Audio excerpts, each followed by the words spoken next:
Hello and good morning, y'all. Welcome back onto Tower Unite here. I was not planning on playing this game again so soon, but this really cool update just dropped. Tower Unite cross Libretro, as you can see here. What does this mean? This means there are now emulators in Tower Unite, so you can sit down in the Plaza, sit down in your condo, and play some old school retro video games. It's a little bit rough right now, but I want to show how all this works. The one thing you're not going to learn in this video is how to pirate a video game, so if you want to sail the 7 seas, you can Google, figure that out yourself. I'm just going to show you the basic functionality of this.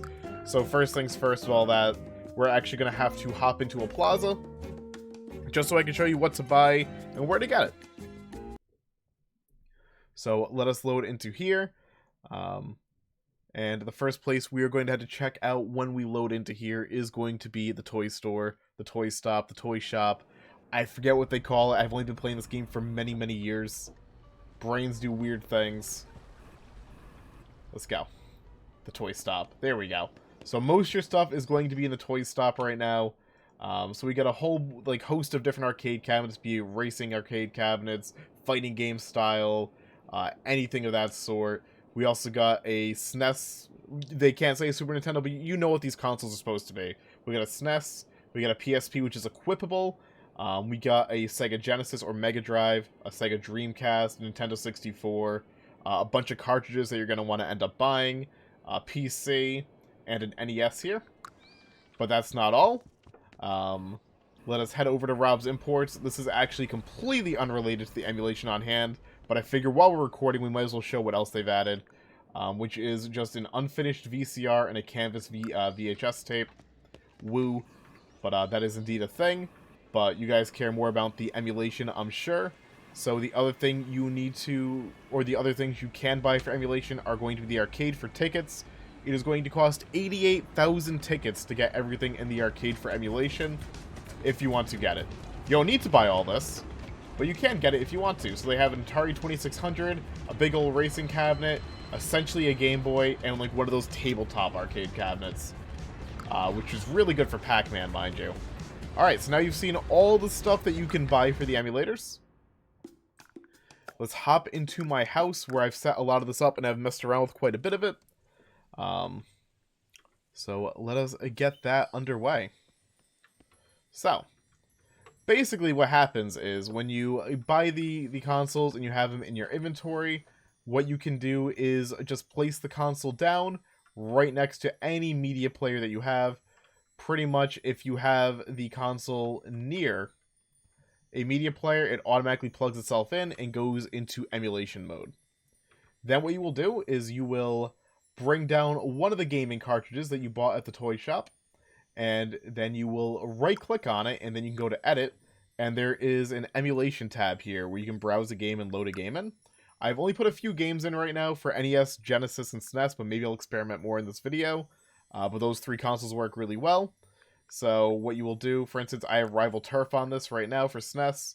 If you don't have any games in here, what you got to do is you're going to hit Open ROM Folder. This is going to bring up a menu that I cannot capture right now because it has my personal documents and stuff in it on the side.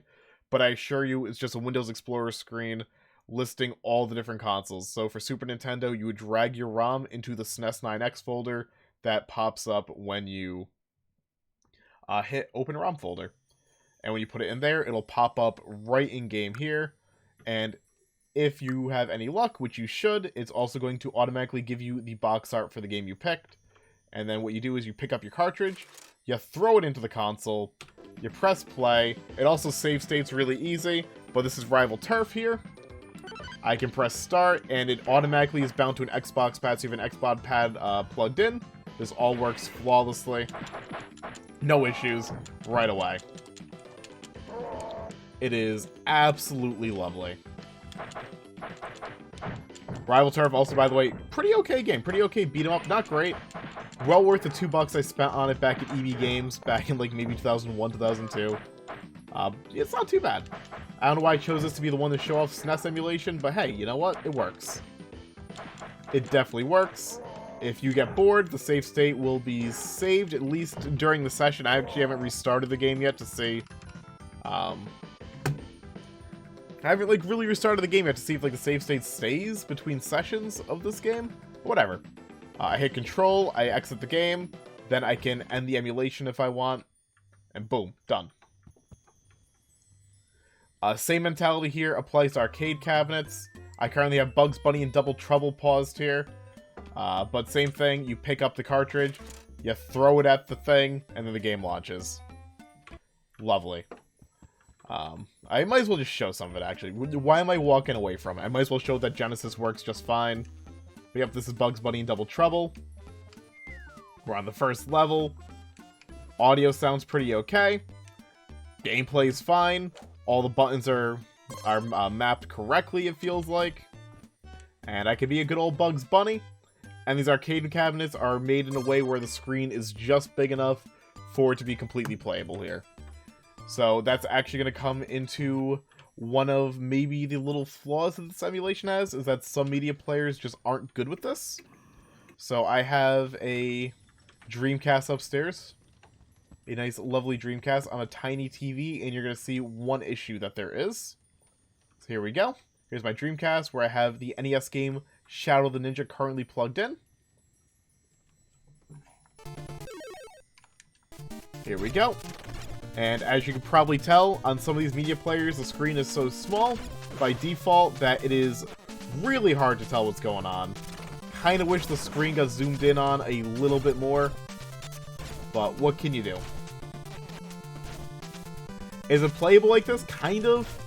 Not super playable, but, you know, it's playable enough, I suppose. And here we are in the boss. It's actually kind of cool that it save stated all this. No complaints there. Can I brute force it? Let's just brute force it. Why? Because Shadow Ninja is awesome. Ninja Gaiden gets like a lot of respect for good reason. But Shadow the Ninja is like just like a chef's kiss of a lovely retro game. If you kind of like your Ninja Gaiden stuff, this game is so good on the NES. Let's get out. Cool. And hi, Andy Griffith. My Xbox pad definitely has a bit of like a analog stick drift, so I'm constantly like just slowly looking down. You also did not look at that body pillow over there. You did not. Don't worry about it. It wasn't there. But yeah, I definitely kind of like slowly look down. So it's a little bit annoying. Alright. That's that, and now we're going to experiment with something where this could all go terribly wrong. So there are equipable consoles, so you can actually go on the Plaza and play games. So let's go at the top of Project 12 and see if I can play a game. And see if we can make it work. We're going to try a PlayStation thing. A PlayStation 1 game, which requires me adding a BIOS. So there is a good chance this might not work. Because some of these consoles actually aren't working properly yet. Some are having crashing issues. I know Dolphin, which would be Wii and DS, Wii and GameCube aren't working correctly. I know PS2 is having a lot of issues. I don't know if PS1 is having issues, though. But we are going, hey, this isn't Project 12. I feel lied to. Beam me up, Scotty. Beam me up. There we go. Floor 2 is what I wanted. But let's see. Let's come up here. Let's have the good view of the plaza itself. So when you take out a equipable here, you got to left click and it's going to bring the game up here. It's going to say failed to load content. Then you got to hold left shift. And then it's going to bring up the menu here, and then you can use your arrow keys to go to your game select, joystick mode. You have audio options, things like that, save states, load states. So we're going to try PlayStation. I have not tried this yet. So what I'm going to have to do is I'm going to try and see if I can make this work. So this is Mandafin. So it wants a certain BIOS. I don't have that certain BIOS, but we're going to see if my BIOS works. It wants this one particular BIOS. This is actually not going to work in my favor. Because it wants SCP-H5501. I only have SPCH1001 and 7502. So we're actually not going to try that console. But that is okay. Let us see. What else could we try out? We could try... Let's see. You try Game Boy, maybe. Let's see. Do I have all the games I need? I do. I do have all the games I need. Nice. Yeah, so we will indeed do Game Boy. So, let me open up my ROM folder. Let us put in this.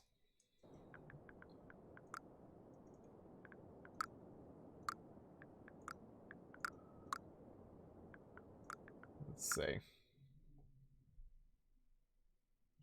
Here it is. Here it is. I put the thing in the wrong folder. This goes under Gear Boy. There we go. We got the Lion King. Let's see if this all works nicey nice. And what do you know? It does! We're in the Plaza. We're playing some Game Boy. So one thing to note, you might notice like the game occasionally pauses here. As you're loading in stuff, and you're trying to press start to go through like the early menus of these games, sometimes it's a little bit picky. Sometimes it like makes you bring up the pause menu of the game first before it gives you control of the controller in the emulator. It's weird. But it's not like an instantaneous, like the your Xbox pad's gonna work in this. But usually pressing start once or twice gives you, makes everything start working. I don't know if I've ever played the Game Boy version of this, but this is kind of dank. It's playable, but it's a little bit dank. Looks like they actually ported the entire thing over, too. This seems pretty accurate for the first level. This really isn't about,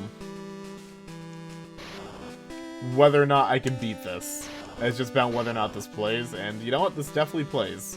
But I have made a fool of myself in the Lion King, and I am completely stuck. But that definitely works. Alright, so that's cool. That is absolutely lovely, and then you can shut it down if you want to. Put it away. So if you have a friend that's currently in the Plaza, and you know you're waiting on them, you can at least pull out the old PSP or Game Boy and play a game there. So that is actually all really, really cool. But now that makes me wonder, if I take this out, and I instead want to play, let's say, Rival Turf again, is it going to pick up where I left off on Rival Turf? Or is it going to start from the beginning? Starts from the beginning. Okay. Interesting.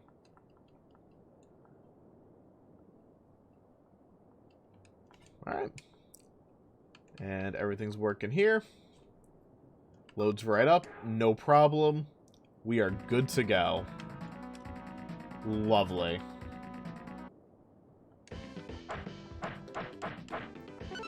Now, if I take this down, now we're just in pure, like, experimental mode. What if we went somewhere, like, where you normally can't bring an equipable? Can I use this, like, in the middle of the arcade, for instance? Will it let me? Like, you know, my tower wife is bringing me over to the arcade. She really wants to play skee-ball. I don't want to play skee-ball, but I gotta sit here and wait for her. No problem. Works fine. Now, that scenario there was definitely a hypothetical, but it totally works. And now that actually makes me wonder one more thing. Because I'm experimenting with this as much as y'all are probably going to be experimenting with this. Because there's a lot to experiment with. What I want to know is if that hit, like that left shift menu I just did, I wonder if that works on the consoles themselves too. So I'm going to go check that out right now. Because I'm actually very curious.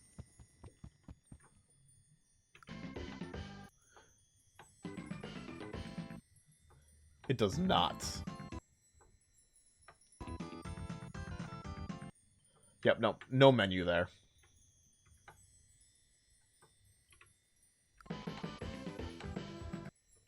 How would I actually reset this, is the question then.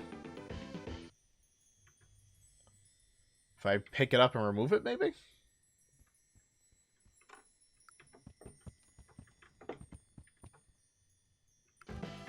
No, because it's still... Okay, so I wonder how you reset this game, then.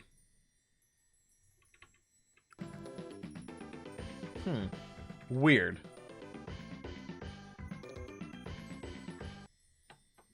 Can I do this? Edit. Connections to the TV.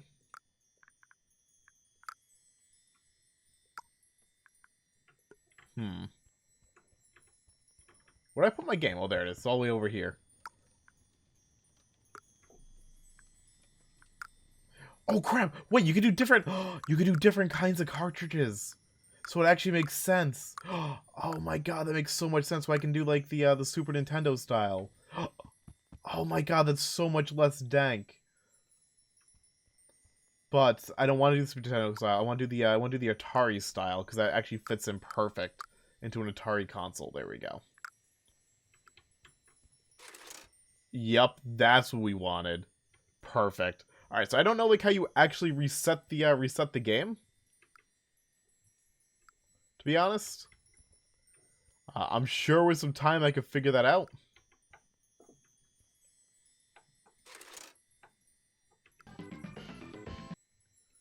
Right now, it does not want to be. You know?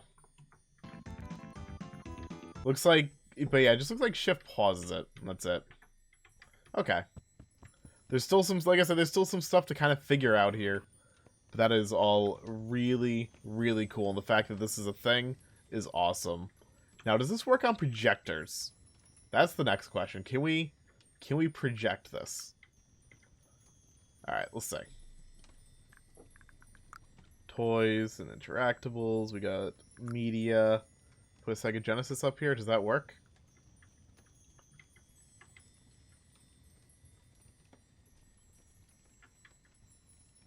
Ooh. It might. It looks like it's connected. Now. Do I have any game cards here? I do not. I do not. So what we're going to do is we're going to go ahead and take my cart down here. Wherever it may be. You know, actually, let's take Bugs Bunny. Let's go into my theater with the power no clip. Which is right here. Throw it in. Does this work?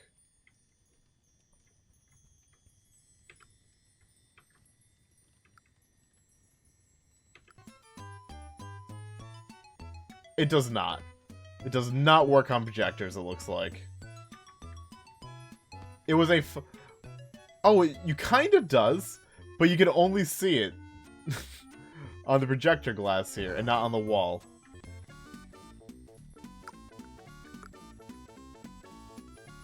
Or I need more brightness, maybe. No, I do not.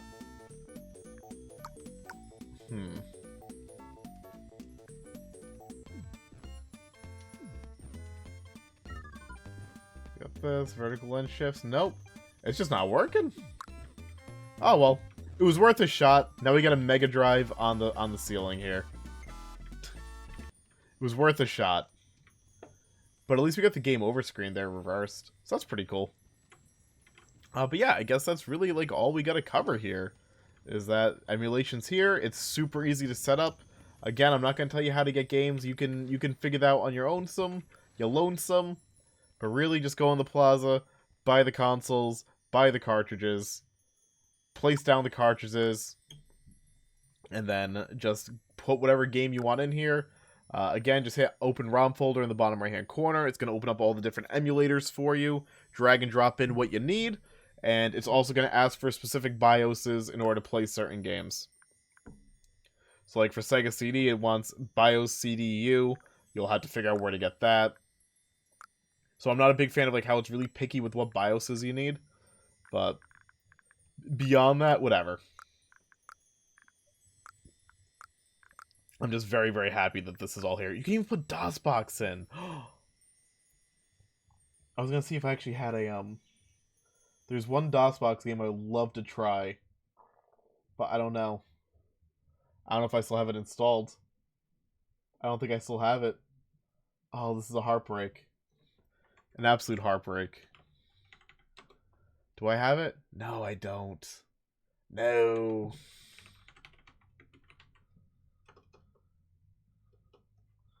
Wait, I do. I do. I do do do. I do do do do do do do. I totally do do do do. Loop boop boop. Yes. We're gonna try DOS really quick.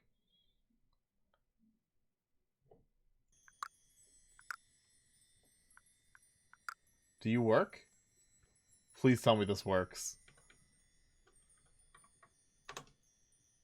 I got Jurassic Park on DOS. I need to... It totally works. This might be the best way to play DOSBox. I hate setting up DOSBox so much. If this just works flawlessly, then I am good to go. Does it? Does this just work? Please tell me this just works.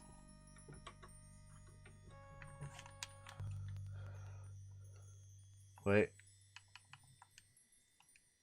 It backed me out. Hold on, wait. Maybe it bound control. I don't know if you could really bind controls correctly to DOSBox games. We're gonna find out.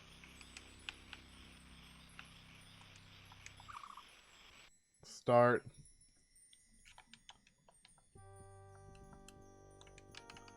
Is it actually gonna work? I'm gonna be so happy if this works. You have no idea. No, it's not working right. Ah, it's almost there. I'm sure there's like some kind of... There's something. There's something almost there. Ah, some tinkering maybe that'll work. Maybe. But the fact of the matter is it's so easy to get stuff just kind of set up and working in here. Or attempted working. It has a little bit to go, but man, that's so cool. I love it. Emulators, Tower Unite. Hopefully one day everyone can kind of watch each other play games. But right now this is just something that only you can see when you have it in your condo, apparently. Hopefully eventually maybe one day that'll change.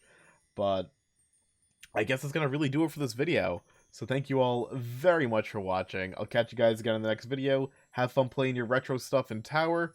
See what you can get workings. Have some fun. Y'all have a lovely day. And as always, toodles, y'all.